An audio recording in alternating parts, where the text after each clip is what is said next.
into rows, and then we would be baling it. But because we're not in a need for straw, for the bean straw, we have adequate barley straw for the upcoming winter. Therefore, we are not planning on baling the bean straw. And Lexi and I get to bring Grandpa lunch. It's a perfect day to be harvesting beans today, isn't it, Lexi?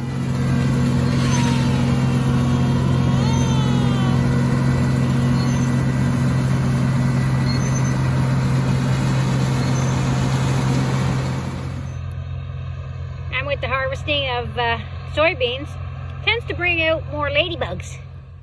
Ladybugs.